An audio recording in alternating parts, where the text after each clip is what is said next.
చరిత్ర అనేది చింపేస్తే చిరిగిపోయేది కాదు, చెరిపేస్తే చెరిగిపోయేది కాదు. కాంగ్రెస్‌ని వెంటాడుతున్నది చరిత్రే. సుదీర్ఘకాలం పాటు బయట ప్రపంచానికి తెలియనివ్వనటువంటి అనేక విషయాలు. జవహర్లాల్ నెహ్రూ గొప్ప శాంతి దూత. ఎందుకయ్యా అంటే ఆ శాంతి దూత క ఏది ప్రపంచం శాంతిగా ఉండాలనుకున్నాడు కాబట్టి ఆయన శాంతి దూత.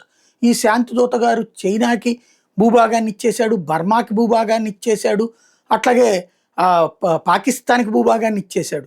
ఎందుకయ్యా అంటే ఆయన శాంతియుత దూత అని చెప్పుకోవడానికి భారత భూభాగాలను ఆక్రమించుకుంటుంటే చూస్తా కూర్చున్నటువంటి మహానుభావుడు. అట్లాగే చైనాకి భారతదేశానికి రావాల్సినటువంటి ఐక్యరాజ్యసమితి శాశ్వత సభ్యత్వాన్ని దానం చేశాడు.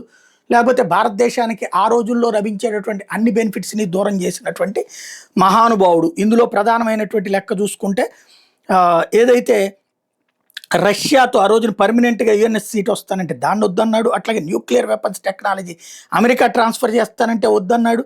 అలాగే 1962లో నేపాల్ భారతదేశంలో కలుస్తానంటే వద్దన్నటువంటి మహానుభావుడు. బెలూచిస్తాన్ ఆ రోజున భారత్లో జాయిన్ అవుతానంది, భూటాన్ భారత్లో జాయిన్ అవుతానంది, అట్లాగే ఖైబర్ పఖ్తూన్వా భారత్లో జాయిన్ అవుతానంటే వద్దన్నటువంటి మహానుభావుడు. ఇవన్నీ వద్దన్నాడు, కాదన్నాడు.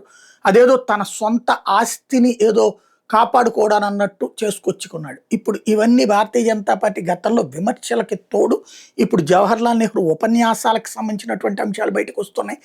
వీడియోలు, బీబీసీ వీడియోలు వస్తున్నాయి. అదే సందర్భంలో ఆనాటి పుస్తకాలు బయటకు వస్తున్నటువంటి వేళ దాన్ని డైవర్ట్ చేయడానికి ఆ రోజున జవహర్లాల్ నెహ్రూని అడిగినా కూడా మాకు అనుమతి ఇవ్వలేదురా బాబు, యుద్ధ విమానాలు ఇవ్వలేదు అంటే ఇప్పుడు అడిగితే నువ్వు శుభ్రంగా పనిచేయరా నాయన, చైనా మీదకి వెళ్ళి అటాక్ చేయరా అని చెప్పి నరవణేకి చెప్తే ఆ నరవణే మేము ఒంటరోడిని అయ్యానన్నాడు అంటూ ఈయనకి వచ్చి చెప్పాడు అన్నటువంటి కోణంలో రచ్చరచ్చ చేసుకొస్తున్నాడు రాహుల్ గాంధీ. ఎందుకంటే నెహ్రూ తప్పులు, రాజీవ్ గాంధీ తప్పులు, ఇందిరాగాంధీ ఎమర్జెన్సీ తప్పులు వీటిని డైవర్ట్ చేయాలంటే అంతకంటే దుర్మార్గులు లేకపోతే అసమర్థులు మోడీ లాంటి వాళ్ళు అని చెప్పే ప్రయత్నం చేస్తున్నాడు.